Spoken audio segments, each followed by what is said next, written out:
Stefan, welcome to the Judgment Call podcast. Really appreciate it. Thanks for coming. Thank you. Hey, you belong to this elusive list of people who have traveled to all 193 countries. And we spoke with Rick a couple of episodes ago about that. And it is still a relatively small list of just a few hundred people, maybe a few thousand by now. How did your desire to go to so many different countries get started? How did you get into this whole travel bubble? My parents are workaholics, and we were not traveling other than visits to relatives like my grandparents in New York growing up. And I did study Chinese in my middle school and high school, and the junior year trip, student exchange trip to China, it was the big wow moment for me, how energetic and exciting. And I went on to live in China for a decade later, and there's something that's just so busy about being in China, even the quietest place. There's activity and energy, and that got me really excited. And it's a mix of that and there's, I think, pretty much anybody who gets on this completist road, because many people, as you said, there's not that many that have gone all the way. And I know many people that they'll reach 100 countries, 150, and they've seen what they want to see. And some of the remainders are arduous, probably more expensive than they want for their budget. And I think they're there. But those of us that have to go all the way, it's something like stamp collecting or that goes back to childhood. For me, it was my mother would always get upset if it was a birthday party and somebody would give me a new toy that I had never had, because I would go straight to the catalog and look at the whole series and think I need to have the whole set. I can't just experience one. There seems to be quite an obsession involved, and it's interesting that you say that your parents didn't travel at all. I feel like this relatively small group in their early memories, it's either they traveled a ton, they're basically the daughter or son of diplomats, basically every year in a different place, or it's I never got to travel, and then I fell in love with it. That's kind of what also applies to me. I never got to travel when I was younger. Yeah, I used my caddying money in, I think, 8th grade, and I was in Minneapolis, Minnesota, and I said I paid my parents to take me to Wisconsin Dells for a weekend to do the water slides and mini golf, because you were desperate. They put everything into the education for my brother and I, so I owe them tremendously. And that was what was possible in travel. And later on, then, once we were both through school, they started traveling with me at times and really came to embrace it. But that was the focus in that life stage, was education, and then being able to use that to inform what both my brother and I wanted to do in life. Yeah. When you look back, and I don't know what time frame it took you to get to all countries. Well, what was your plan? How did you set out to do this? It just happened kind of randomly, and then you went for the last 50, just with more of a goal in mind? How long did it take? It took just over 20 years. And it started with me spending a semester in Hong Kong and taking classes. I arranged to have you Monday to Wednesday night, and would take the subway up to the mainland China border and hop on whatever train and bus was heading that was long enough for me to sleep the night. And so I traveled around China, visited every province, got internships, started getting paid jobs, started traveling around Asia, and just kept filling in the map and getting more excited and realizing that every place I went to, it was the rush for me to walk through immigration and start something new. And so I kept adding that. And I had this rough goal. I didn't have a specific time. I never took off from work, for instance, to dedicate to large amounts of travel. So it'd be fitting in what holidays would allow. But then what really in my 30s allowed me to speed it up much, and a subject you know a lot about, are the frequent flyer programs.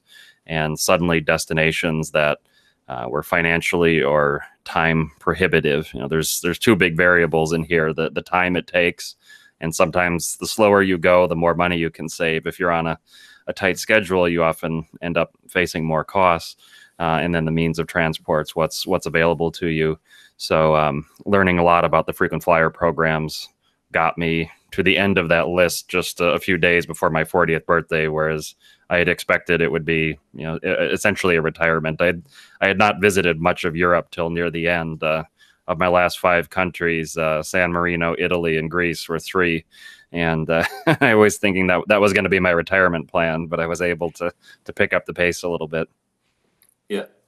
Yeah, well, most people start with Europe, right? They go to the easy countries first, and they go to the easy countries in Asia, and then there is a bunch of them left. And you run your own Facebook group, every passport stamp. I think Mm-hmm. that's the name of the group, and it's a Mm-hmm. really fascinating group. I've been a member for some time, and Rick told me about it, Rick Azarian, and it really is about, and there's amazing hacks that people come up with to get to countries where you from the outset you think, oh, it's impossible to go there. It's Somalia. Talk to James Mm-hmm. Wilcox about that. It's Syria, that is a war zone right now. And somehow they find a way to literally just get that passport stamp. That's what it is about. There is always a hack. There's always a taxi driver who takes you over the border. There's always someone you can talk into it.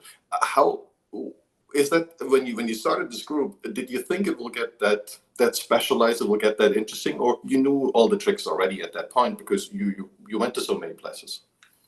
Well, there's no way you know all the tricks, and it changes constantly. And the altruistic reason for starting the group was having this travel community for information of destinations that are never going to bubble up in a TripAdvisor or some of these other forums. And we've never promoted it. I've never set even the category tags in Facebook, so it's not easy to find. It's really been word of mouth, and we've never, many groups do these things, refer a member, get your numbers. We want 10, 20, 30,000 people. It's always intended to be very focused. It's not that everybody should be going to every country in the world, that maybe they specialize in one country. One person really knows Chad, and those are the people that we want, that have this incredible depth and passion about a subject or a theme of travel. Certain art exhibits that they figure out where they're going to be, how to get tickets before they're sold out, all of these elements, so that it's serious travel, and that people are thinking about, beyond the package tour, the package vacation, how to do something that would mean a ton to them. And in terms of the information, I mean, I should say the selfish reason I started the group is that I felt that if anybody figures out how to visit Diego Garcia as a tourist, I want them to know me, and I want them to invite me along for it. So, this networking thing, but I mean, it has been incredible. I mean, travel has temporarily, or to some degree permanently, shifted over the past year plus. But I'm thinking back 2 years ago, there was suddenly this news reports on a few news, like Associated Press and that Sierra Leone, which had been quite expensive for visas for many nationalities, as well as quite a an in-person challenge in many cases, and requiring certain documentation. I was in their embassy in Ghana a few years ago, and I didn't have a hotel confirmation, and I was getting some bad Wi-Fi and phone signal saying, I'm just pulling it up as I was trying to find a hotel I could book quickly. But these reports came out and said they were going to start issuing visa on arrival, and there was no information in the official releases. Nothing, any of the media coverage said how you would actually do it, when it would start. Is there a website with information? And a lot of countries just don't have good websites. And somebody shared the article in EPS, and within an hour, somebody said, "Oh yeah, I just arrived today. Here's the paper the customs gave me. It was visa on arrival. Here's all the details. They have a pickup flyer, and that information. There's just no other way to get it that I found, and that's been a true joy of the group." Yeah, it's quite amazing.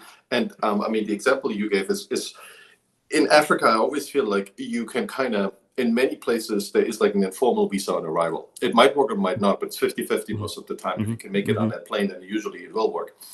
And it kind of depends where you start. But there's other countries that make it extremely hard. And we were debating this with Boris, and he said, well, sometimes it looks that way that you can get there, but it's, you spend $500, you don't go anywhere, which is kind of, it messes with your travel plan. When you look at and we have the COVID restrictions now that sit on top of all the entry restrictions, and sometimes they make it much worse. Sometimes there is basically no COVID restriction. There's a few places left, and some require COVID tests, but it hasn't really changed the nature of the game. When you look at the countries right now, anticipate they're going to reopen at some point. Some are completely closed, I know. What do you think and when you look at the group, what are the top 5 countries that people really struggle with to go with either European or an American passport? struggle with. I don't know, because then people always turn up in these places. I mean, it's Yeah. I'd say for the most part that travelers are going where they think it's going to be feasible, and they're not necessarily taking the same chances that have been in the past of, maybe they'll let me into Eritrea, maybe they won't, maybe I'll get deported. We see a little bit less of that activity. And then people are doing a lot more determined research. That I know people that have been to Libya recently and that did a lot of research on how to get in. Venezuela has been very tough. People have gotten in. So I think people are maybe doing the due diligence they should have in the past a lot. And, and one theme about this, and I think that travelers starting out may not understand all that well, is there's really two barriers. And once you get to the country, you often have probably a better chance of succeeding than if the airline denies you. And so, say a lot of the COVID restrictions, but similar for visa, the international system Thematic, which it's paid access to check the data directly, but several airlines like United Airlines, KLM provide the data for free to consumers in their travel visa section. If the Thematic says you need this to enter, and you are trying to board a plane in a stickler country like Netherlands or Germany, you can be assured that these airline staff are going to look at this and say, you do not qualify. You are not getting on the plane, because it's our responsibility if you show up there and we have to get you back. So checking that data, and some countries, like if you're flying Royal Air Maroc within intra-Africa, they might be a little more lax, as an example. But for the most part, if Thematic is saying that you're not going to get in, that's a very good chance you're going to get denied boarding, and there's no one to sweet talk there. If Thematic is unclear, or you look like you qualify for that, something could still go wrong in terms of visa or local things. But once you're at the country, you have the officials who can make the decisions and potentially work things out.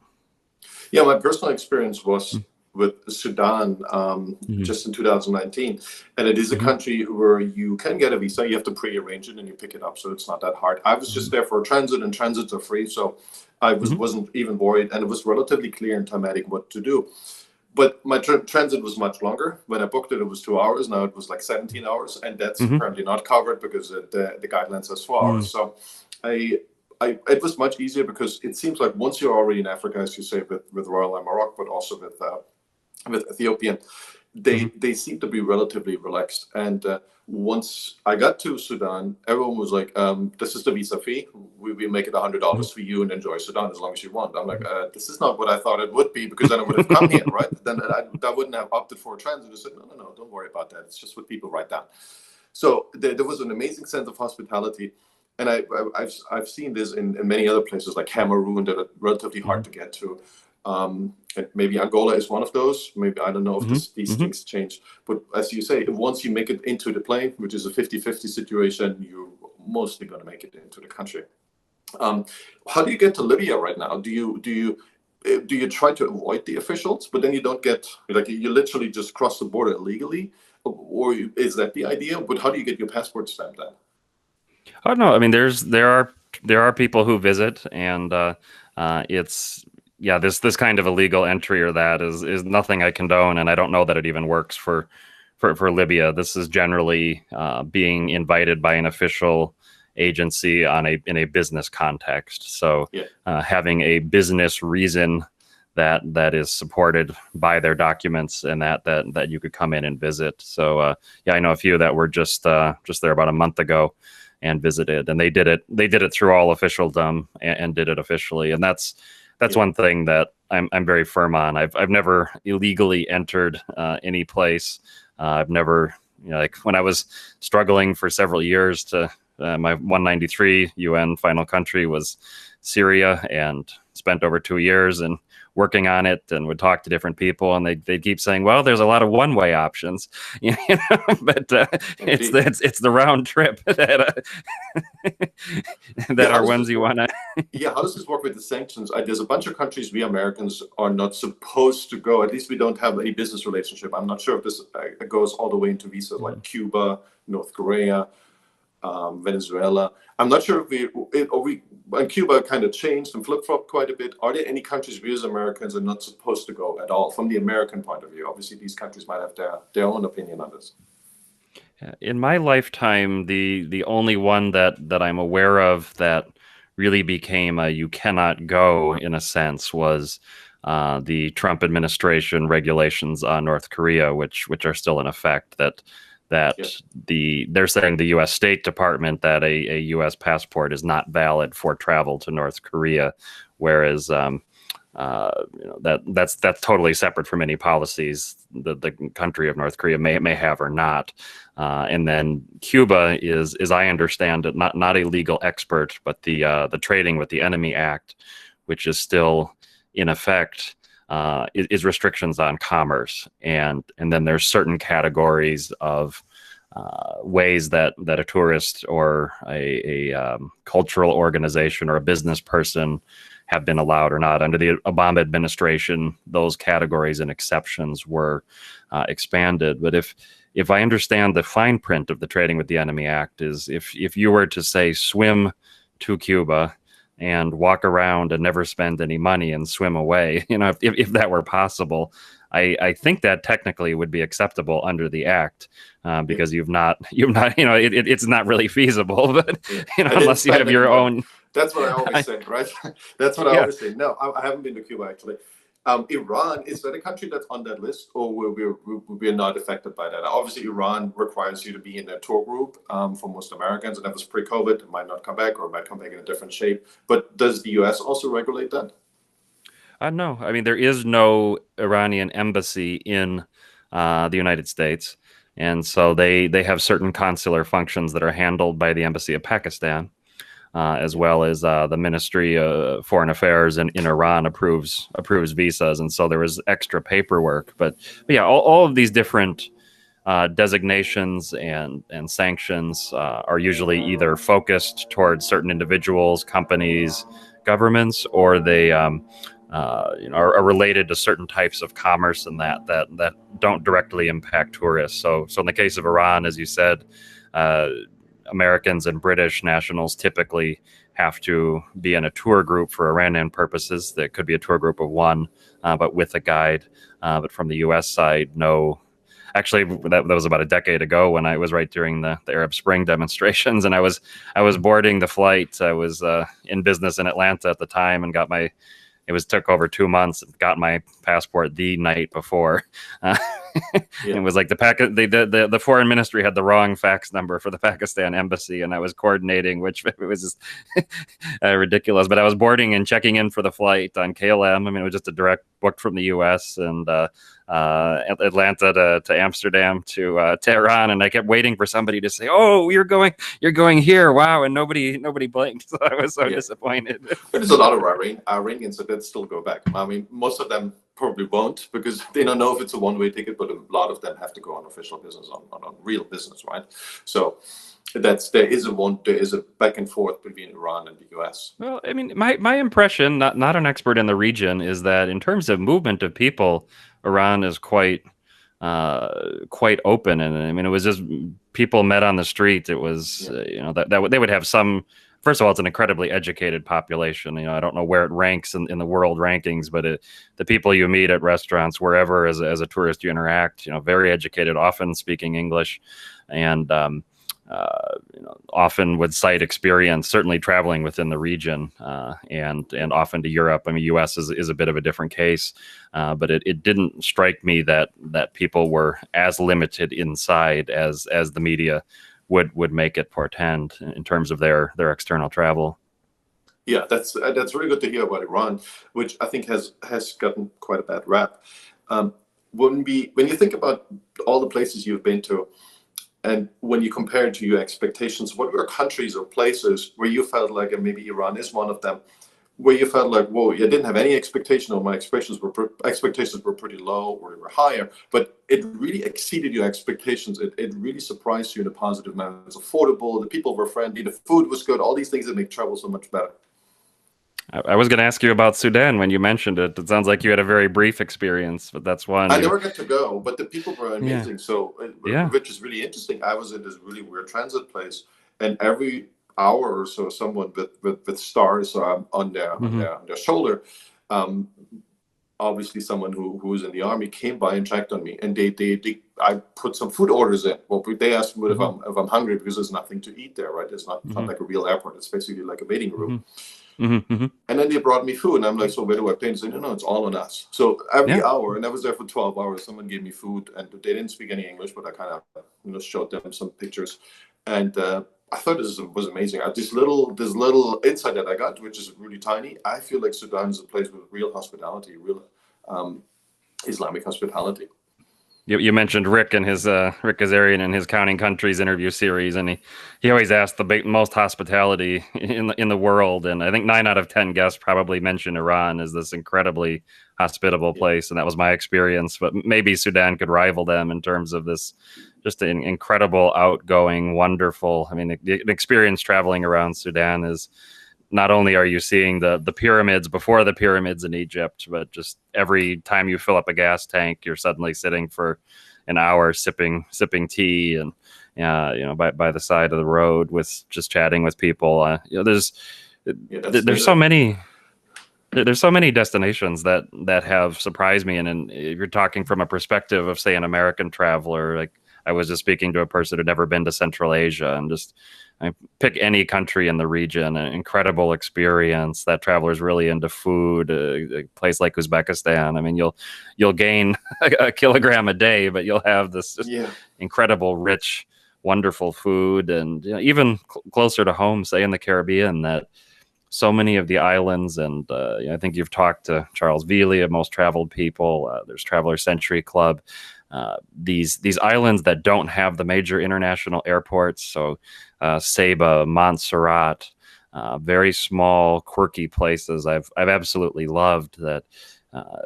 Especially coming from the U.S. and then also living in China, big countries are what I've known. So visiting a place that's very small, where when they say everybody knows their name, I mean, they truly do know who everybody is. That's the most interesting slice of life for me, is to have that incredible contrast and get a taste of what living in such a small community would feel like. It's quite strange that we've lost this, right? So we have these big cities, we have these very advanced cities. We think of them as very advanced. We have this modern comfort, and we're somewhat healthy, right? We have tons of different treatments. There is something that I feel when we travel, we see this. It's kind of more like a hunter-gatherer style, right? So it's not necessarily hunter-gatherer society, but it's still in these groups of 50, maybe 100, maybe 200 people, people living in villages. They know each other. There's a certain warmth to it that is very difficult to find in these much bigger civilizations we live in now.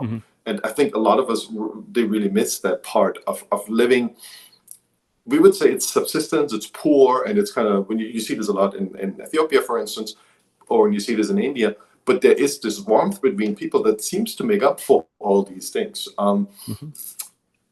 I find this quite surprising, right? So we lost maybe, and we can also see this in Papua New Guinea with actual hunter-gatherer societies, that there is something to this kind of lifestyle that we've lost and we all crave, maybe just for 2 weeks, right? So I don't know if we were ready to go back to be a hunter-gatherer, but we get it for 2 weeks, and then I think we're fine for a couple of months, and we go back into our little matrix world. Yeah, and there's places that doesn't need to be so extreme in terms of the contrast of cultures. I was just thinking of Norfolk Island, which sits between Australia, New Zealand, history back to the Bounty mutineers, and it's one of the places in the world where every car that you drive by when you're driving, they raise their fingers over the steering wheel or give a wave, and maybe there should be an index of all the places where everybody waves at every passing car, because that indicates a certain kind of community. But I happened to be there it was on a Sunday. I was seeing some of the historic sites, the waterfront and that, which was nice, but they were deserted. There were no tourists there. It wasn't a big tourist destination really any time of the year. And but they had the historic church had services going on, and I walked in, and truly, it's everybody turns and who is this guy, But but they welcome me in, and after this, and they said, oh, you're clearly a visitor. Is there a hymn that's special to you? And then afterwards, it was the retired editor of the local newspaper and all of these, and I mean, and this is Australia, but it's different, and so these kind of experience, especially for a tourist, where you often do have limited time, is where you can really step into a community and right in the moment you're swimming in it, which is very different. I love big cities. My wife and I, when we travel, the big cities, the food is really her thing. But all of these have informed me in different ways. Yeah. You spend a lot of time in China, and it's not necessarily a country that most travelers I know put on top of their list. It's overwhelming, it's crowded, it has, you need to develop an appreciation for the local cuisine, and obviously the language is difficult. How did you fall in love with China? I was not given a choice. I was back home in Minnesota and just saw my high school Chinese teacher, and she was lecturing me for all my shortcomings that I haven't done in my career yet. I started studying Chinese and became part of her world. Margaret Wong of Breck School in Minneapolis, and she set up many of the early programs in the U.S. and it became this academic subject that was interesting as an academic thing. And then when I went there for the first time, as I said, it was that incredible excitement, the building projects, the rush of people, the activity, I probably flying there, I probably felt like the grass should be blue and the sky pink. It wasn't another planet, but in so many ways it was such new experiences to me. And you're right that it's exhausting. It's a challenging place. And the thing is, it's not just challenging for a foreigner or a visitor. It's a tiring, exhausting place for anyone living there, Chinese or whoever, because it is so busy, so competitive, crowded in many places. But that incredible thrill. I mean, I lived and worked there, and even what would seem like a boring office job is never quite boring compared to in the US. You might be sitting in an office and in the cubicles and not have anything interesting happen in the day, and that spontaneity and the vibrancy of the way people interact, it's a lot of fun. I mean, there were times when I was living there that I'd be so exhausted from a week of work that I would go into my apartment on a Friday night and not come out till Monday morning, just decompressing, because I am naturally an introvert, and I'm Scandinavian background from Minnesota, not used to being on all the time. But it was that incredible experience, and in many respects, I might still be there today, although for family and career decisions, we're back in the U.S. at this point. Yeah. Well, when you look back, how difficult was it for you to get to some kind of fluency? I mean, not abstract legal discussions with anyone in Chinese, but something where you feel like, well, you could have a decent dinner party conversation. How long did that take you? Yeah, I mean, certainly I studied for a number of years in school, but when you arrive, you realize that's a totally different thing to speak. And studied for a semester, was there interning. It was probably altogether like a year and a half or so where I felt comfortable enough that then I started working, and for several years worked in a Chinese company where all the colleagues were, I mean, some had limited English, but it was not a foreign company. The operating language of the company was Chinese. All the documents were Chinese, the business negotiations, and then I had to get really good really fast, but it helped. The more you immerse yourself, I never lived in an expat compound somewhere out in the suburbs, and it's easier when you're single and young to pick an apartment in the city. Many expats come when they're already a bit further on in their career. They've got kids, all these considerations. So I always, in some ways, I regret I knew so few expats, but I really focused on being part of the community. The travel was a huge part. There's still some of the slow trains left in China that are the old green ones where it's 3 seats by 3 seats facing, and you're there for how many hours and you just talk. And so it was a lot of those these long train rides overnight where you're just in a seat and there's nothing to do for people but blow smoke in your face and talk, that I just got better. And so one of the things that I've done well is learning how to understand different forms of Mandarin. So a lot of people that haven't traveled as much within China, they're used to their own dialect and the Mandarin they hear on TV, but they don't necessarily interact as much as when I was traveling so much with people of other provinces and trying to communicate, which very, very educated people that have been to university, there's no challenge. But the day-to-day stuff, you have to have a little bit of like an imperfection filter. And I've noticed this around the world. If you're trying to communicate with people that have never encountered someone of a different culture, it's often harder for them to sort of interpret what somebody speaking their language badly might be wanting, or sign language. But if people have interacted a little bit with people from different areas, they're a little bit better at guessing. So I got pretty good at guessing and piecing together and having conversations with people all over the country. Yeah. What is your insight into the Chinese soul, so to speak? When we look at the rise of China from the US, it's was our friend, and there was a somewhat strong alliance against the Russians 50 years ago in a geopolitical field. They went from, we are communists, but we're not really communists, and you guys take this too seriously. And then we always felt like, as a geopolitical view, that China would become more open. It kind of would look like Taiwan by now. It did happen to an extent because the cities kind of look like Taiwan, maybe more modern. But the government and how we perceive China, this seems to be going in the wrong direction. What is your take on this? When you know the Chinese soul, you know where the government is, what's going on in China really, and are we having the wrong picture about China?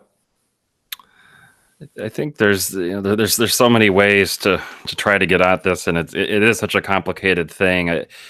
One element is there's certain peoples and cultures around the world that see themselves as a civilization first and foremost, and instead of seeing themselves maybe as a country. So Iran, I would give as an example as well, that you travel to Iran, you meet Iranians. I mean, they're immediately citing their poets from 1500 years ago, and they're always talking about their civilization, and so there's a tremendous pride in that can sometimes in international relations be seen as an arrogance in that, and China, Iran, the U.S. and in a rising sense, Russians, I think, often that way. I mean, they see themselves as this civilization that's a bit above everything else and everyone else, and that I call this the national superiority complex. I think Germany is also a country. Japan is a candidate for this. There's not a ton, but there's a bunch of countries who always seem to have that. Yeah, and I still feel, even, I mean, compared to Europe, I mean, I feel like the nation, it's a bit, it's a bit fuzzy where it crosses over. Is it a nationalism versus it's this civilizational level thing that stretches back so far? But I think what you is can derive it from either, right? So you can either use this nationalism, or you can use the civilization, who's even older, or you can use technology. I mean, there's a bunch of ways how you can derive that superiority complex. And I think a lot of those nations, and that's my impression of China, you correct me if that's wrong, they feel like they haven't gotten their fair share of laudation, so to speak. They haven't gotten the rewards for how good they actually are. Let's put it this way: how much they've done good for the economy, for the whole world, not just in the last 20 years, but the last 1,000 years. And they're kind of not very happy about that on an emotional level. Yeah, and it's been a very deliberate government project of the past several decades, of this idea that the 19th century was this time of incredible humiliation and to a degree that it's where many countries that have also suffered in colonialism and imperialism have maybe started, as multiple generations have passed, have started to move away from it. One of the first essays Chinese school kids learn is about the destruction of the old summer palace in Beijing by the foreigner. I mean, it really is emphasized so much, and so it leads to things that just seem almost comically sincere and strange. I mean, the Chinese foreign ministry spokespeople often talk about the hurt feelings of the Chinese people that, something someone in a country did, like an NBA, general manager or whatever, that, that this hurt the feelings of and no other country talks about the hurt feelings of their people in that way. And it is, I think, troublesome, because it does create a very widespread sense of, I guess in the U.S. we'd call it grievance politics of a form, that can poison a lot of relations. And you look at people that hunt around on the internet. Does this country's little map of selecting their regions where they have stores, does it accurately reflect the way the PRC government views their territorial claims? And it can be like a tiny little thumbnail thing, and it's reasonable to say that a country should accurately reflect the world, but also, creating protests and demonstrations and whipping up such fervor on this kind of stuff. It's a risky thing to play with, and it is very concerning of how much people, this, I guess, the world over is dealing with what you can motivate people to think and do with social media, and it's often unintended consequences, however good the intentions are, the unintended consequences. On a person-to-person level, I have tremendous relationships with Chinese of all types, and they'll mention the political stuff. Actually, many were fascinated by Trump in unusual ways, and found it very entertaining that period. These relations are good, and people want business to continue. There are legitimate and very serious differences and conflicts, certainly between the U.S. and China, government-wise, that I'm not optimistic we'll have a magic or easy solution, and to what degree that impacts people wanting to study abroad. I mean, when I studied at Fudan University in Shanghai in 1999 from University of Pennsylvania, I was the only UPenn student studying in Shanghai at the time across all their programs, and I'd hate to see it get back to that point. But there's there is some movement, and the demonization in U.S. media and politics, what that does to further close Americans off is I think going to be increasingly problematic as well. Yeah, I mean, to be fair, I think the U.S. on some level, and that might not be the full story, but I talked to Jack Devine yesterday, who was assistant director of the CIA.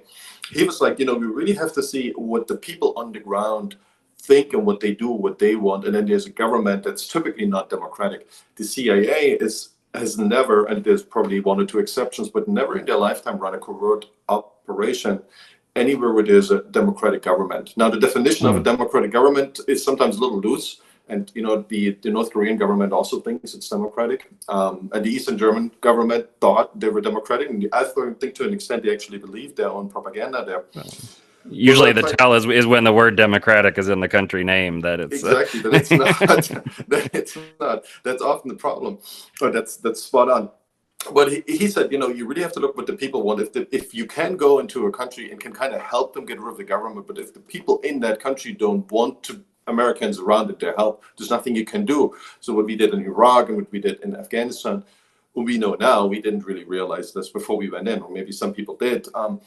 But there is this sense of distinguishing what is actually going on in the country, what is kind of the unspoken word, and what's going on at the government level. And I know this because I grew up in Eastern Germany, and we went from a country that had no protests at all, ever, unless they were government organized, to a week where we had literally every living and person that could go on the streets out there, 13 million people out of nowhere. And they all said, okay, this is enough. We want to get rid of this government, right? So do you think this is the case also in China, or people, they are afraid, they don't speak up, but there is a resentment against what's going on? Or most of the people that you have experienced, they say, well, it's probably okay what we have. We don't have to change anything on that structure.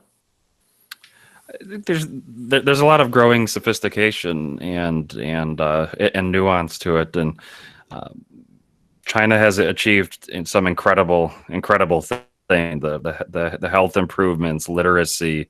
There's many negative things you can cite and stack them against many positive things. And I've never been to a country where people want to hate their country. There's people can be very upset about things, and you're growing up. I mean, I can imagine that there were analysts around the world that, for every week of your life leading up to that moment, predicted that this was the week something would happen, or it would never happen in 20 years. And maybe one of them got lucky knowing it was that week, but it was just what is that like? Well, you need a catalyst, right? You need Yeah. some kind of catalyst. At the time, there was the Polish Revolution, right? For some reason, Poland was a year or two ahead, and they basically provided a catalyst. So it's kind of like the Arab Spring, and there was one catalyst, and then you could see these things moving, but you never know where it ends, right? Yeah, and then there's and I think maybe related to China, you mentioned examples. I mean, people in Chinese government, I mean, just everyday people really study the examples of countries that have had disruptive political changes. So, I mean, the and now what? I mean, East Germany, I'm not an expert at all, but as I understand, I mean, there's still regional differences of economic achievement. I mean, many things that have not been reconciled by society. And you look at former communist states, the Soviet Union, the state of those. I mean, that's, if you start discussing politics with Chinese people, they will start talking about these kind of examples, and this idea throughout Chinese history that chaos is a word that comes up, that that can be a very bad thing. And what does a disruption look like? And many people are, if you're over 60 years old and you live in China, you've been through an exhausting lifetime of very dramatic political swings. I mean, I would argue that in many respects, China is more laissez-faire capitalist than many societies, certainly the United States. Social safety net, I mean, essentially, there was no social safety net in terms of the coronavirus. These idea of the government sending checks to every household. I mean, none of that. It was, okay, this thing has happened and you should have prepared for it. So if you don't have savings, it's tough luck. So I think a lot of people are justifiably proud and want to have the place in the world that they see fit, that blanket accepting the structures that were put in place by different countries in a different era, the post-World War II global order, from essentially dominated by the U.S. to blindly accept that doesn't necessarily make sense to everyone. And so there's those elements. There's that justifiable pride, whereas there's also unhappiness about a lot of things. How much are companies and the state knowing people? About a year or so ago, some stores started rolling out restaurant ordering by facial recognition, that it would just scan your face and deduct from your WeChat or Alipay account. And you could say, oh, well, there's so much public surveillance in China. Why would people be upset? But there was a huge pushback on it, and this came. This, maybe it's different because it was companies versus government, but it was enough that suddenly these were taken out of stores and they weren't used. So people there are adapting and looking at what is the lifestyle and what is the direction they really want to be. I think if you ask people what the problems are that they see, they'll be happy to tell you. If you tell them what the problems are, they really get defensive, and that happens in much of the world. Is if you can go in a listening mode and instead of a telling mode, you'll get a tremendous amount of insight and so many things. I mentioned that I worked at an all Chinese company, so Chinese owned. I mean, there was a handful of Singaporean, a few foreigners like me out of a 20,000 person company, and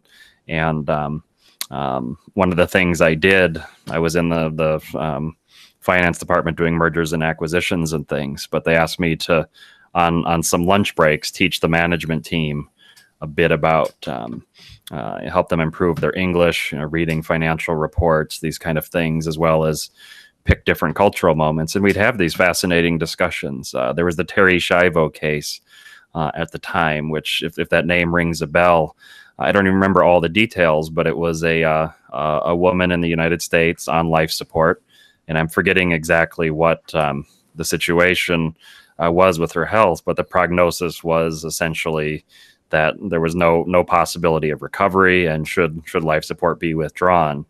And essentially the entire US government shut down, with Congress people flying to her bedside making these huge political points. And it was all very valid debates about life and whose wishes you should be respected, and how do you make decisions in these tough cases. And I'm sitting in a room with a lot of Chinese managers that are doing a cost benefit analysis, which, maybe it sounds like it's more of a capitalist thing, but they're saying, how can the government afford to spend so much time on this one person when there's so many other things they need to do, and they need to help, and so it was like, well, there's a point to that. We're arguing about a principle in the U.S., and we have such resources as a country. I mean, essentially, we have enough money in the U.S.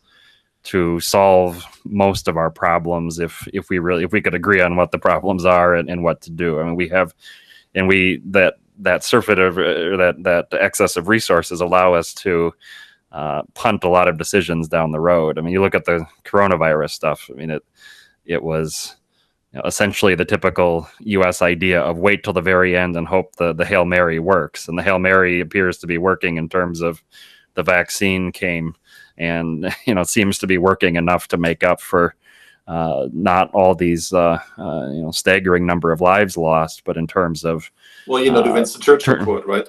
America always gets it right after exceeding all the impossible negative options. And I think we always do this, or we try out a lot, and then eventually we get it right, because that's where we are drawn to.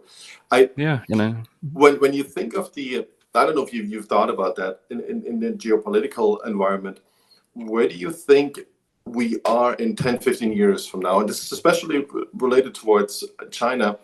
Are we basically in what we see now, or we see, and a lot of people predict this, including me, we will see kind of a bit of a next Cold War, and the Cold War will be China, Iran, Turkey, Russia, maybe a few other countries together that band together, or it's definitely a loose alliance, but they have a shared interest, which they don't get the recognition they want out of the international community. They feel like they've been cheated by the US. We are always on the other side, intentionally or not. And then there is this battle over Europe, and there is a kind of a mix between a cold and a hot war, mostly in proxy countries, which will make travel more and more difficult. And there's Peter Zian out there who says, well, America will retreat. We've learned that now, and I think this is very clear. We don't want to be the global policeman. It's just there's nothing for us on the other end of that rainbow. And travel will make it a little harder because it's more unilateral, right? So you can go, like Americans suddenly can go to Europe, but then in 3 months from now, we can't go anymore. And then Australians can only go to these countries. So it seems everyone just makes up some random rules for travel and also for geopolitics. Do you think that's what's going to happen in 15 years, or it's going to look more or less like now, where we have a certain impact of mostly, I think, European and US policies that kind of regulate more or less how the world works? Specific to travel, setting aside the pandemic considerations and what how that will shake out over the next several years, I don't see as much of countries totally closing off to the casual interested observer. Maybe there's almost certainly there's going to be more sophistication if you're posting on social media against a government regime, don't be surprised that you may be denied entry. I mean, that already happens and has happened in the past, and these things can get more sophisticated. So many countries have, and even Turkmenistan has, so few visitors and so many hotels they want to fill that this movement towards a more broad openness and as well the rise of people with the means to travel in so many countries around the world. I mean, a country like Maldives, as I understand, their policy for a number of years has been that any nationality essentially can come, as long as they can show their onward reservation and their means to support themselves while there, and that has done so much for countries. To what degree countries constrain it, I think that'll come and go. I'm not so pessimistic on travel, and actually, I mean, several of the countries you mentioned. I mean, one thing, both China and Turkey. The typical understanding of both countries is to think of them as contained units in themselves. One of the fascinating things of traveling the world. I mean, you look. I mean, which airline flies to more countries than any airline in the world? I mean, the pandemic has disrupted it, but before pre-pandemic, Turkish Airlines over 100, and the next closest was in the 80s. I mean, and the embassy building projects, giant embassies, even in Somalia, Turkish embassies. Turkey has done tremendous outreach, and communities see these and feel these. I mean, American embassies now are moved way into the outskirts of areas. They're essentially military bases. I know diplomats; they're not allowed to go out even in communities that seem perfectly reasonable.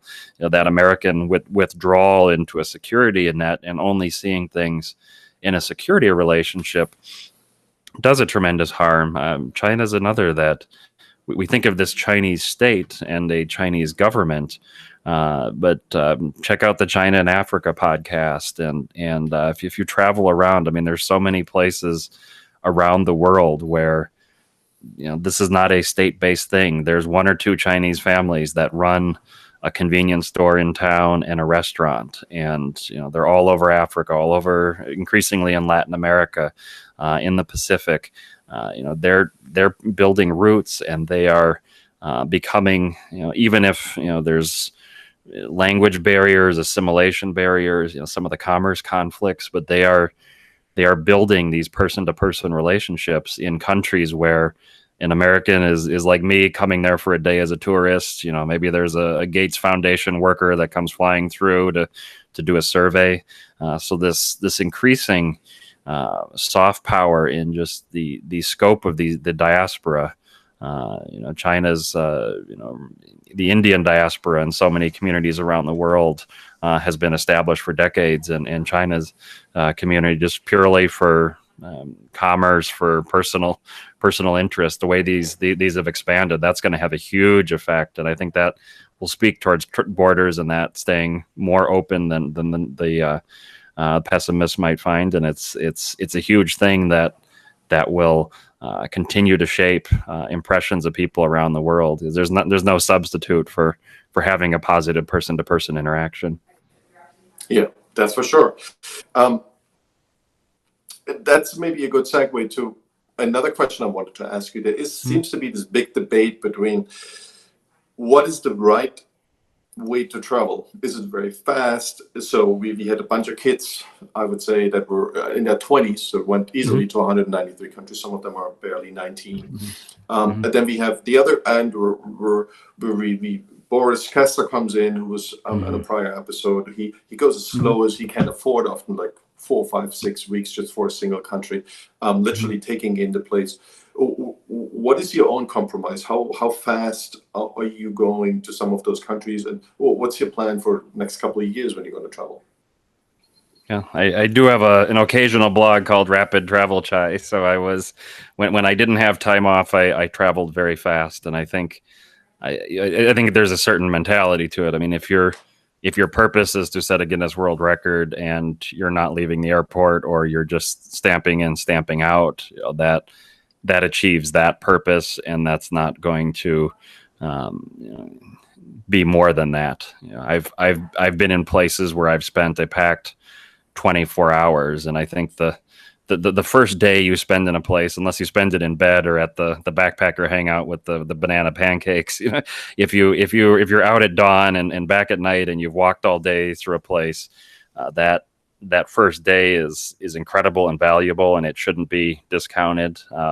In every passport stamp, we have one of the rules we have is there's no right way to travel, because those debates get very tedious. My own rule, and we all make up our own rules of what it is that I want to visit a place in a way that I feel like I wouldn't have to go back. I may very much want to go back. So Turkey's an example. It was right near the end. I had been through many times on transits, but it wasn't until I had a 10-day road trip across the country from Van in the east through the Kurdish areas around the Aegean coast, and up in the peninsula and down into Istanbul. Now people would say 10 days for that. That's totally nuts. And yeah, it was that it should have been 20 or 30, but packing it in and seeking out those experiences, making a lot of your time is valuable.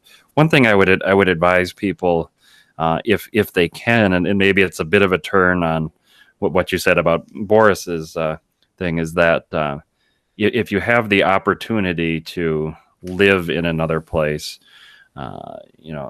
take that. To me, I don't think the difference between 2 and 4 weeks in a place is all that significant. I mean, it can be. You want as much as you can have in many respects, but when you get to, say, 3 months and then a year, when you get to 2 years in a place, for instance, suddenly then you can't just be skating by on all of your local things. You actually probably need local banking. You probably need to have figured out how to get some kind of residency, medical care, these kind of things. If you really want to have that very worldly experience, becoming an expatriate for that 1 year plus up to 2 years or more, that I think is incredibly valuable if it can fit into someone's life plan. And I'd say that sustained piece might make more of a difference than saying I'm going to visit every country. Instead of 5 days, I'm going to visit it for 15 or that. I think that sustained living in a community experience is really one to seek out. Yeah. Well, that's another good shortcut, right? So a lot of people, and I never really thought about that, but the idea is to really go to a lot of places quickly, get a first impression, as you say, maybe a day or two walking around, and then coming back to the places that you enjoyed in comparison, because it's very difficult. A lot of people ask, where should I go based on my travel history? What do you think is a good country to go to? It really depends on your personal preferences, and it is sometimes hard to forecast what someone will enjoy based on the experience they had before, how they react to safety issues, how they react to it's too boring, they want more adventure, how they react to big cities against more of a nature experience. So I think it's a good shortcut to go to everywhere as you did it. Go relatively quick, go everywhere, and say, okay, well, I have another 30 years, and I go back to the places I really want to go back. Yeah, and so people ask me, how do you pick where to go? I said, it's no problem for me. I'm going everywhere, so I don't stress about it. And I think people do put too much emphasis on it has to be the right travel decision, and there's wonderful experiences to be had. A lot of it's your frame of mind, picking a variety of things, or working on a theme. I mean, there's so many ways to travel, and I think any destination can be good. I mean, if you don't wall yourself off from it, if you pick the package resort, then you're getting the package resort, which can be fun and enjoyable in its own way. But that's a very specific kind of experience. Which trips, and you just mentioned a road trip in Turkey. I'm actually about to go this year. Hopefully they don't change the entry requirements. What are specific trips you would love to do again that stand out from the rest? Where you say, "Well, this was so interesting. I'd rather do it again." Yeah, that list gets very, very long. The one that jumped into my mind was Faroe Islands. And if people have been to Iceland and loved Iceland, then although costs are a bit higher, Faroe Islands. I mean, I was only there a few days, but like one of the famous hikes is, I didn't even know it was famous until later, but I just saw this great scenery on the way to the airport when I was leaving. And it's one where you walk along a lake, and then suddenly there's these rocks, and then it just cascades into a waterfall down into the Atlantic. And I just stopped the car and ran to see how far I could make it without missing my flight. And I eventually fell and turned my ankle and came into the airport just sweaty and limping, and I barely made my flight. I was like, that's got to be one that I've got to rush back to. And yes, some trips are wonderful once, and maybe not necessarily repeat. Others, some destinations. I mean, a lot of East Asia. I could go to Japan, South Korea so many times and spend time and love it. I'd like to revisit Tunisia again. The Star Wars sites, the ancient Roman sites, the desert, just incredible. Really, any North Africa, I love. I mean, I love ancient history, and added to that the scenery, the cultures. I mean, in Tunisia, one day it rained in the desert when I was there, and it becomes a mirror. Just this incredible natural site. So much that's delightful. South Africa is a country that visit over and over again, and a lot of what I look at is where would my wife like to travel? She likes to travel, but certain kinds of travel. Or where would I want to bring friends and show them again and recreate what I did, or bring my parents. And so something like a Namibia road trip that I took. Wonderful country. It would be a tremendous pleasure to bring my parents or bring friends to recreate that. Yeah, I think a lot of people, when they think back, it's often the road trips that give them stronger memories than when you hop with an airplane from place to place, because it's somehow harder for us to comprehend. There's nothing in between. And obviously, there's people like Boris who go on really long hikes who really enjoy that. That's, for most of us, we don't want to go on 15-mile hikes. There's a relatively small community who's really into this. I go on a 10-mile run, but 15-mile hike is a different thing. I think these road trips are often a good idea, but when I look back into the trips I did, I feel like the road trips I can emotionally attach myself to. They're still in my memory. But if I hop to a few countries, or like 2 days in every country in Africa, I got zero memory from those trips. Which is the one that stands out the most to you? For a road trip, I recently went to Yucatan. I've never been to Yucatan. I've been to Mexico a lot. And we went to all the pyramids, and that was awesome. I really wanted to go. For some reason, I never went. And we drove by, and some of them are really busy. But there's a bunch where there's literally no people. You're alone with the old Mayan rocks, and you just sit there, get bit by mosquitoes. But otherwise, it's a tremendous feeling to be so close to this ancient culture. I really love that.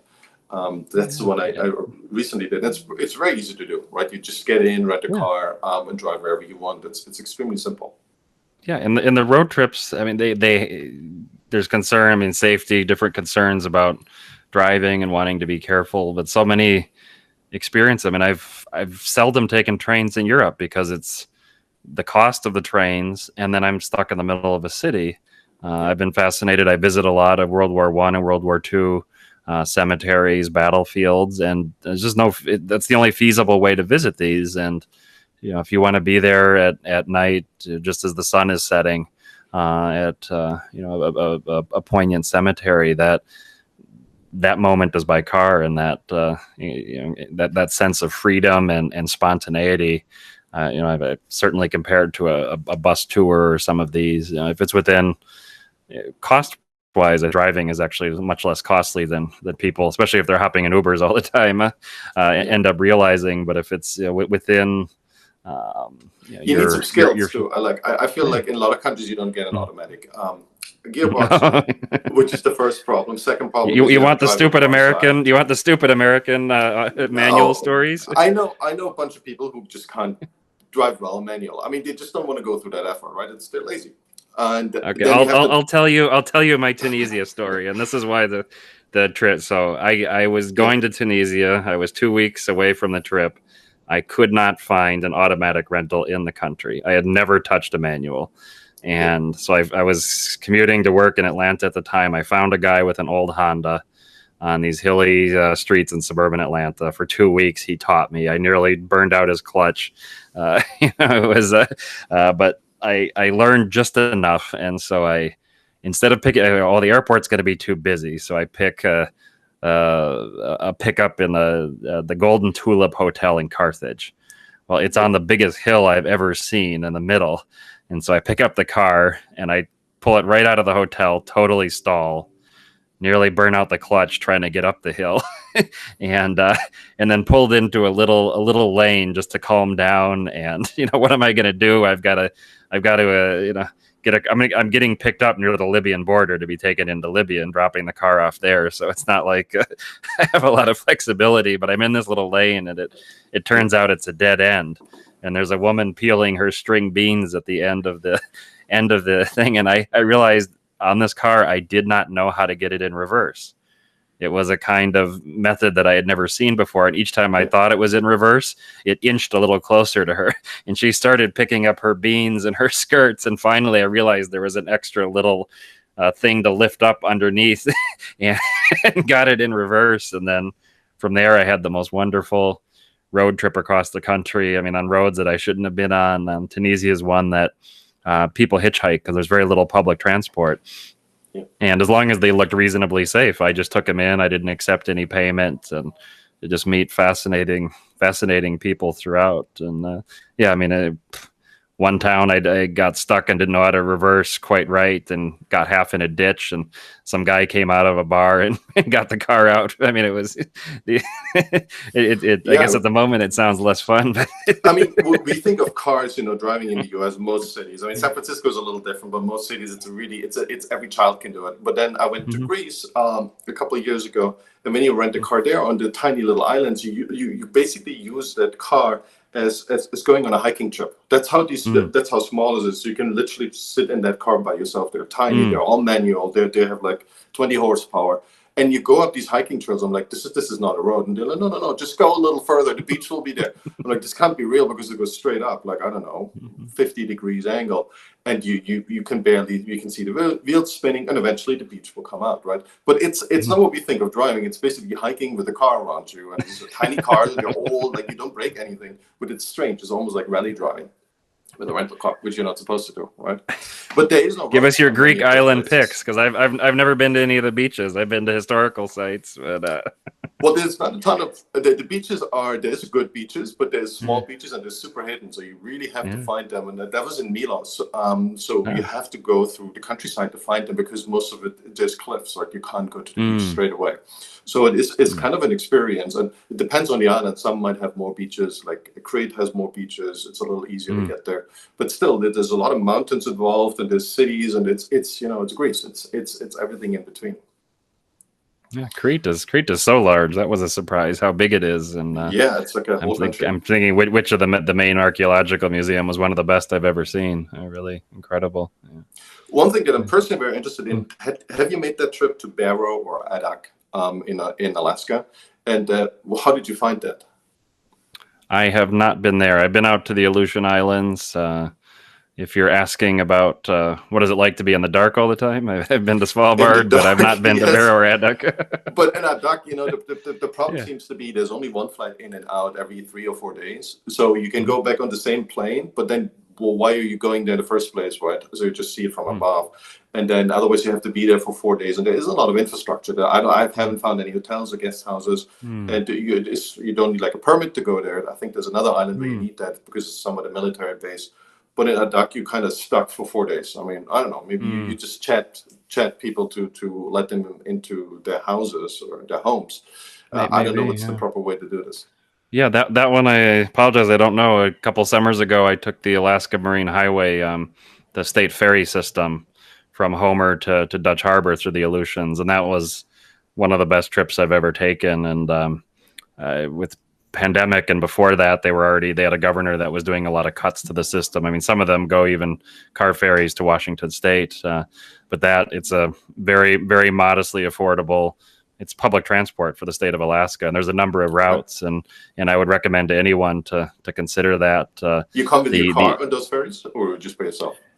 There are certain car ones, and so like the Dutch Harbor, the Aleutian one is not a car ferry. People bring bikes and that, but then some of the ones on the main routes down to Washington States are larger car ferries. But you meet a great mix of Alaska travelers, naturalists that are around the state, locals. I mean, on the Aleutian Islands route, there's the high school team that's going to the next island to play a game and then has to stay a week.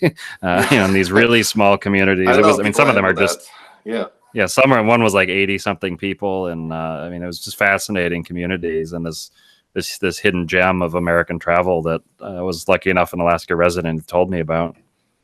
Yeah, I never heard about that either. I have to check that out. It sounds really interesting. Is there anything where you feel like you really want to be there in the next couple of years? When you what are you planning on? Which trips are you planning on right now? My wife is very cautious of the pandemic, so I've actually tried to Yeah, to you're still not. on lockdown. You can't go anywhere. Let me pull up. I made a this was a I think a late 2019. I made up a quick list of all the trips I really wanted to go on, so Okay, I I can love give this. a laundry Yeah. list. And where was it? But um, so let's see. North Caucasus, Kamchatka, Senshin, the Penjikent New Road of Tajikistan, Altai and Tuva, the Mongolian peace between Dagestan and Kazakhstan, Arkansas to Louisiana road trip, Venezuelan Andes, Lapland, Canadian Arctic, Falklands, mainland Tanzania. I've really only properly visited Zanzibar, Yemen mainland, eastern Taiwan, southern Ethiopia, India, northeast states, South Georgia and South Sandwich Islands, London, which I have been to business many times, but I have never been in the British Museum, and Rome, which I have visited the Vatican, but that's the only part of Rome I have visited. So Whoa, that's a that's quite quick. a list. That's quite you're definitely the connoisseur. Those are very intriguing places, and not most of them not easy to get to, and not on most Yeah, so travelers the list. yeah, now London and Rome aren't necessarily easy, but it's yeah, there's always stuff to want to see more in depth. And yeah, some of these, like a place like London, a place like Rome, Amsterdam, and I've visited many of the major European cities and seen museums in a whirlwind, but wanting to have that extra time to go back and settle in and see things leisurely, and like spend a day at the British Museum. I've listened to their History of the World and 100 Objects that was produced in conjunction with them a few years ago on BBC, and so much. But every trip I've been to, I've known that it would be so rushed that I just couldn't bear to go there for a half an hour, and just counting on being in many places I will just go for half an hour. But there's a few like that I've saved and really want to visit at the right moment. And I think that's probably bad advice in many cases. You know, if you have an opportunity to see something, see it. Because like Malta and Gozo, that arch over the ocean that Yeah. that was there until it wasn't. You know, these kind of things. You know, don't put off.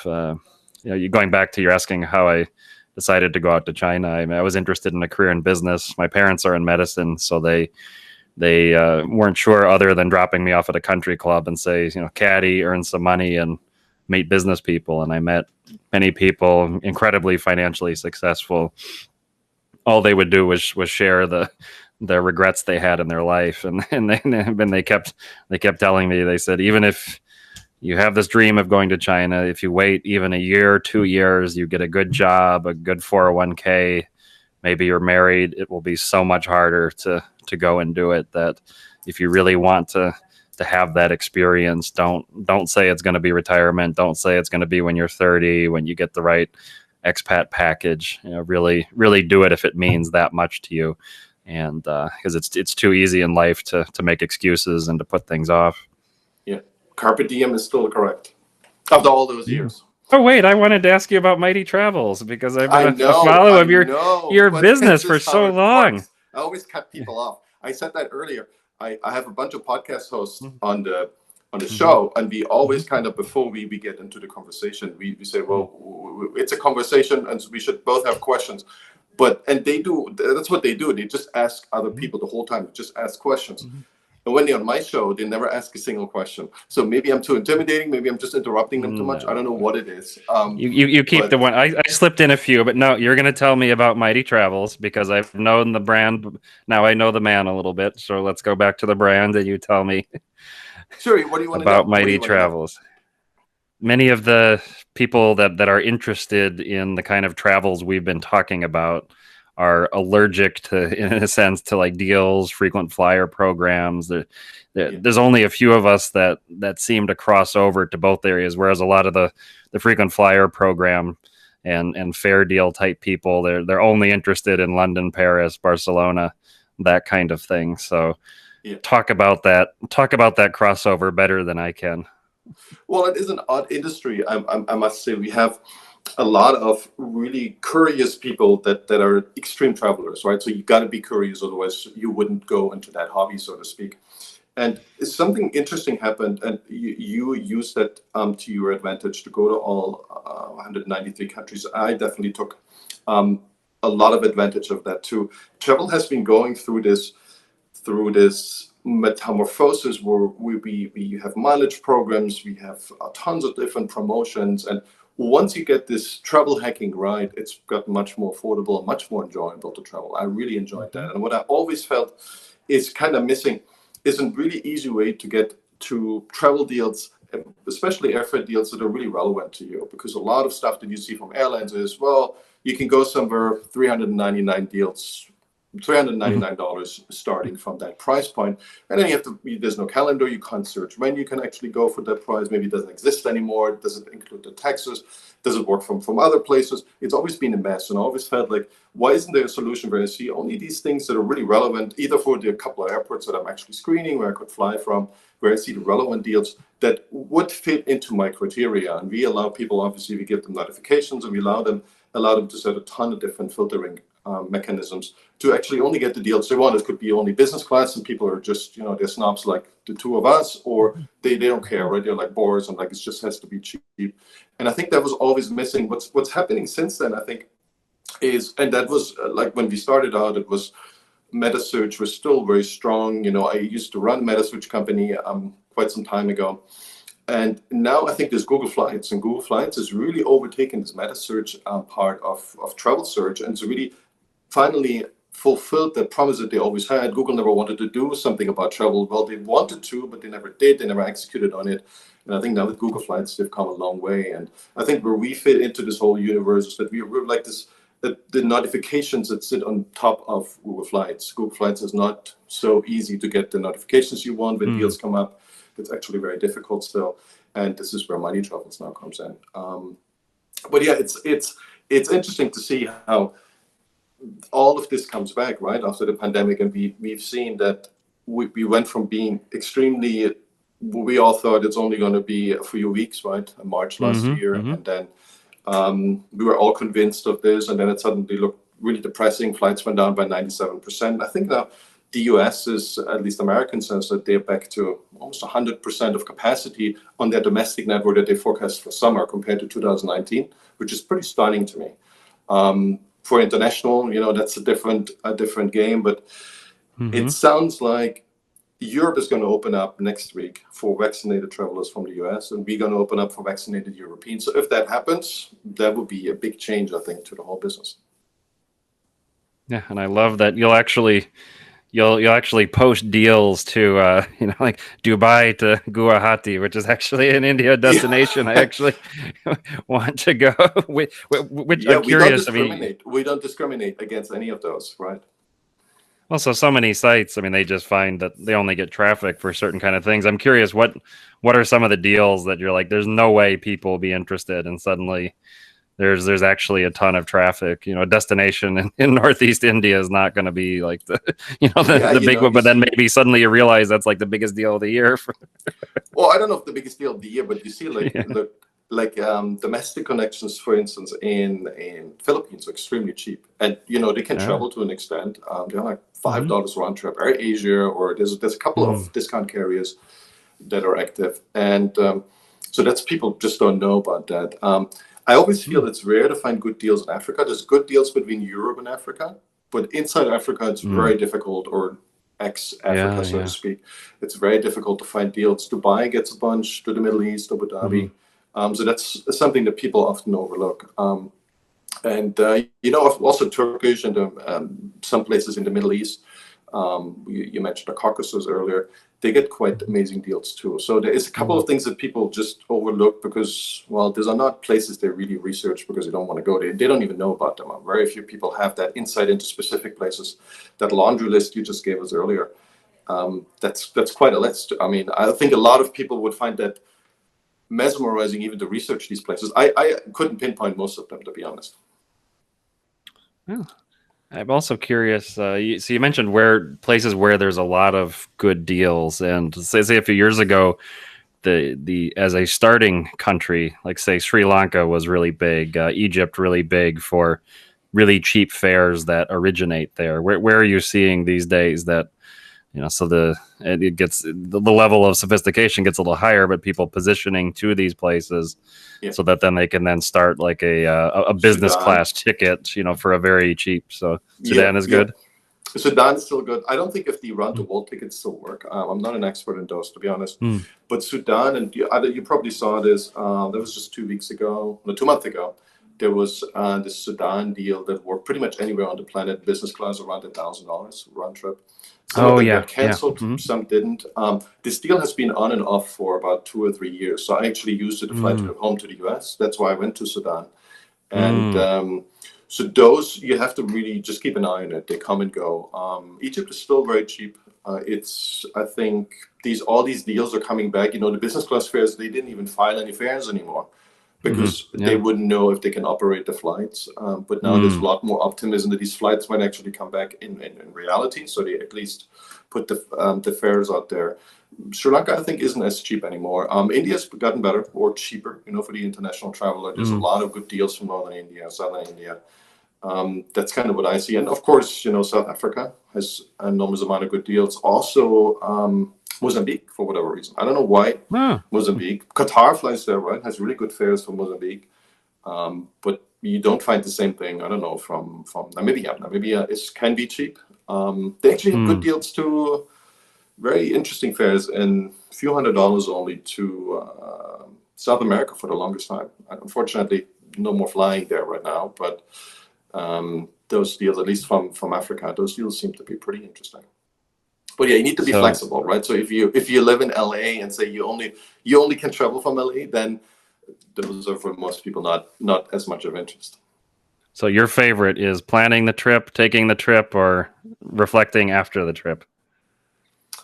Ooh, that's a good question. That's a really good question. I feel preparation is certainly still my favorite. I sometimes I realize that the positive expectation, I put too much of a positive expectation on many of those trips, and I come back a little disappointed, to be honest. Sometimes it's the opposite, right? And then then I feel like it's been surprisingly fascinating, that trip. But most of the time, I feel the reality cannot really match my expectations. I don't know if you have the same thing, but I probably overestimate how greener the grass is on the other side.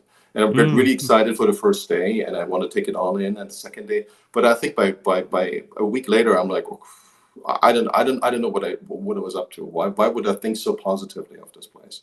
That happens to me a lot, to be honest. And I try to keep an open mind, and I revisit places, and then I change my mind again. But I kind of make these rankings and my inner rankings. What is my favorite country to go to and place to go to? And they definitely keep changing. But I feel like they've been pretty stable the last 5 years. So that's an argument for the shorter trips, because I feel that euphoria too on the first few days, and then maybe a second visit or a longer visit, you start seeing every place has its downsides. But yeah, for me, the planning is what just excites me so much, and I've missed putting on spreadsheets, this flight to that flight to this, and piecing it together, and and I do enjoy the trip as well, but it's like that moment when everything fits together exactly what I want to try to, and then a lot of times mid trip I'll tear it up and rearrange it, but I just love that piecing together.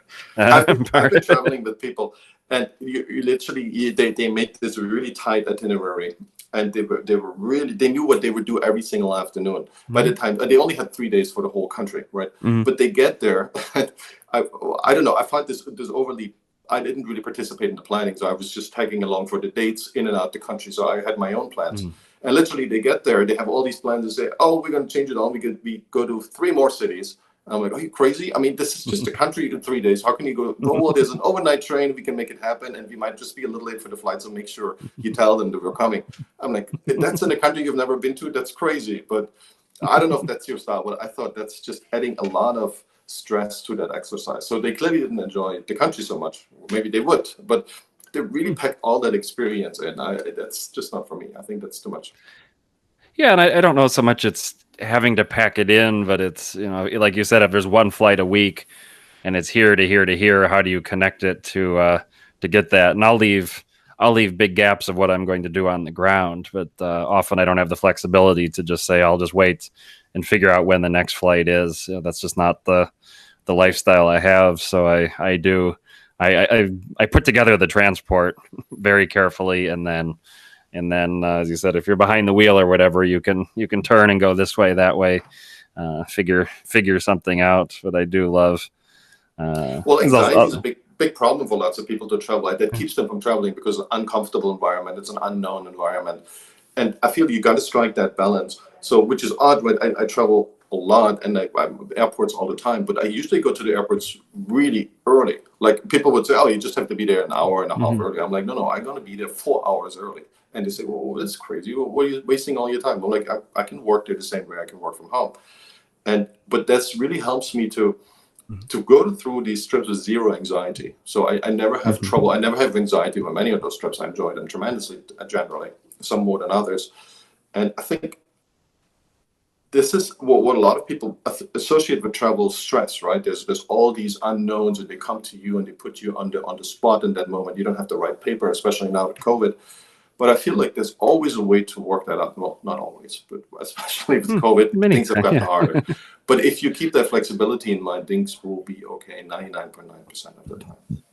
Yeah, I mean, I flew for the first time in over a year, and I felt a little nervous. I mean, it was the same airline I've flown over 2 million miles on. I think I know it, but it is, and that's just part of the fun. And that's if you can get in the mindset of it doesn't have to be perfect, it doesn't have to be the way you expect it. If it works out and you gain something out of it, and especially I think Americans are so guilty of putting all these expectations on a trip, and it has to be this way and that. And I don't redeem for business class flights usually because I get disappointed, and then I start looking for flaws. Where economy, I'm looking for things that are happy.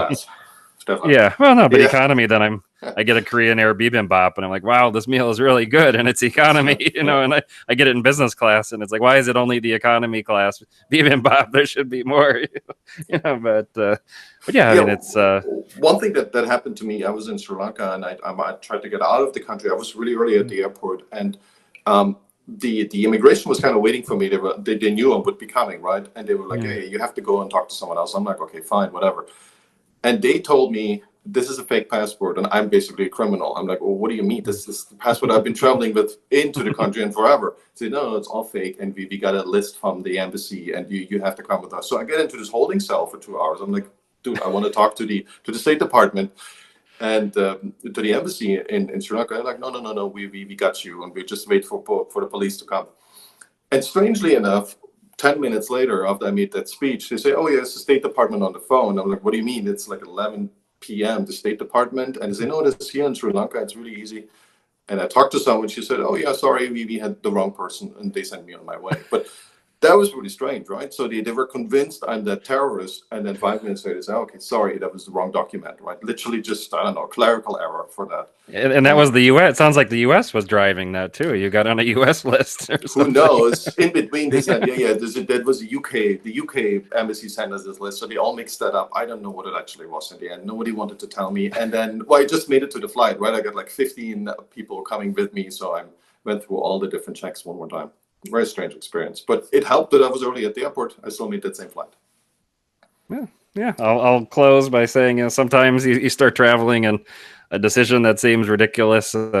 Cameroon, I had a transit situation where my flight to Gabon was canceled for a week, and they wouldn't extend, even with the national airline telling immigration his flight is canceled. It will be this day. Just extend his transit visa. They would not do it. So there were 2 flights that would get me out before I'd get arrested, and one was to Paris and was to Bangui, Central African Republic. You chose the Central African Republic. Yeah, and somebody on the hotel shuttle was heading there, and it said it was now visa on arrival for American citizens. I just booked it, and I'm sure when I started traveling, I never would have thought that's the decision I would make. But I after enough travel, I'd had the resourcefulness to talk to people and socialize on, even when I didn't expect to have to need it, and it worked out, and there were wonderful people all along the way, and wonderful experience. I feel like people should not get intimidated away from travel. You can solve language. You can solve so many practicalities. You can have a wonderful time in the world, really anywhere you go. And and often the least touristed, offbeat and off season, I often say, are places that are actually in the easiest in many respects to welcome people, have a wonderful experience, not have incredible pressure. If there's no tourist industry, there's not going to be many pickpockets, right? I mean, there's there's just ways to look at things. And That's like, well, it is. It's a bunch of dangers, you know. Being kidnapped is a problem in certain places. Very few, but in some it's a real problem, and you just stick out in some places, or I stick out. And that is something you got to watch out for. That makes you uneasy. That's hard to enjoy a place where you know this. You develop a sense of paranoia. It's just it's hard to do unless you bring your own security details. So some places in Nigeria are tough, right, for anyone. Oh well, yeah. I mean, certainly, yeah. And if you stick out, you know, you got to take some extra precautions, which is all good, but it makes you paranoid, and then you're like, man, do I really want to go back there? Yeah, but I'd say those places in the world are so limited and specific. I mean, most places, I'll just get a shopping bag from a local convenience or grocery store. I know I'm not going to blend in, but at least I look like an expat who just came back from buying the milk for the day, and I'm not. I don't go to the Louvre dressed like I'm on safari, you know, with zippers and these detachable pants and vests and safari gear and $2,000 camera and when I do talks for people starting out traveling, I give my 3 Ds rule, which is don't be drunk, drugged, or debauched. And if you want to do that stuff, do it in your home country. If you know the rules, you know who to call, you know what the local 911 is, what the legal system is. It may be not as cheap or not as fun or not as accessible, but it's so much where people get into big issues, especially since I'm traveling alone so much is when they start drinking or partying late at night, the dark, empty alley. I mean, that stuff that it seems like terrible. Common sense. Yeah. But it's true. I mean, you have an invincibility feeling in a way. Like I notice I drive faster when I'm overseas, and it just feels like the rules somehow don't apply a little bit because it's different. And so I have to watch myself and make sure I'm driving safely, because somehow that excitement, your judgment gets a little bit different in terms of some of your inhibitions. Yeah. Well, if you can blend in, I think that's I think good for making the trip more. Well, not just more social, but also more real. But it's also good for your own security precautions. So if you don't bring a lot of clothing, but buy something that isn't really great but really cheap, and buy it locally, and you have face masks, so it's even easier to blend in. So that's when it gets a little tricky. I feel if you can blend in, so nobody picks you out immediately. Obviously, sooner or later people pick you out because you obviously don't speak the language in most places. That is usually a recipe for making the trip more enjoyable. Ethiopia is one of those places, right? It's not dangerous, but it is a place where you get bugged 24/7. There's so many kids on the street that are begging, and they're really they're hunting you through the streets. Anywhere, and there's no touristy area, right? So it doesn't really. Well, there's a few museums, but there is no touristy area in Addis or in Bahidar, and you got these tons of people. You literally have 40 people walking behind you with a little bit of distance, maybe a few feet, the whole day, and they never tire. It's tough. Well, they're not dangerous, but it's, I don't know. It's, if you're not prepared for this mentally, it's really tough, especially for first-time travelers. How do you deal with this? Because you think they will be dangerous. They're not. Yeah, they could be. And or just building in downtime. I mean, I've found what works for me in India is every 4th or 5th day I plan a down day, which I don't plan anywhere else. But India is so exciting, wonderful that, I mean, even beyond. I lived in China, so I'm used to crowds, but India is just, it's overwhelming for me. So I'll take that 4th or 5th day and just relax, read, catch up, not plan any kind of tourist activity, and then recharge a bit and keep going. And I found I needed that. And that's, give yourself permission to do that, right? It's, it shouldn't be the travel you don't want. And I think that reflection, you started asking about the people that set records and go as fast as possible. And I don't think the problem might not even be so much that it's so fast, but it's totally continuous, that even when I've had very fast trips, if it's in isolation and I'm back to daily life for a few weeks, a few months, that trip settles in and you think about it, you gain appreciation. It's like reading a book or a movie that you think about that night, the next day. If it's just one continuous, a 1-year sprint, one after the other, it's so much harder to have any any real takeaway from that that you could still have with a quick weekend somewhere that's powerful and meaningful, and you have that space between the next one? It's actually one thing that I plan at. It's obviously not. It's not possible right now. But if enough places reopen, I had this plan of 52 weeks, 52 cities, and I still keep playing with this and just basically string them along. Obviously, the distance shouldn't be too long drivable, or I'm okay with flying. You just literally stay in a city, in an urban environment for a week, and then just keep doing this and just getting better and better. Obviously, you do the same thing again and again, right? Where's my place of productivity? Where do I write my emails? Where's my coffee shop? Where do I get food? So there is a certain nasty repetition to this. But I was under the impression if you force yourself to it, you get really good at this. Even if you switch borders or go through border checks in between and change your SIM card, all these things you still have to do.